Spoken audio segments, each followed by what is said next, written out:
Hi, today I'm going to show you how you can fix Pinterest deactivating your account. So, for example, here, Pinterest has a method where you can deactivate your account, right? So, you can deactivate your account and it's done by you yourself. And if you want to reactivate your account, you just have to log in again. But if it's deactivated by Pinterest themselves, then that means your account was actually suspended.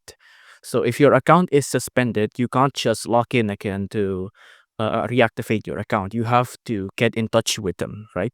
So if you click on this link here, this is the link, by the way, account suspension, just search up Pinterest account suspension. You just have to click this link down here, get in touch with us.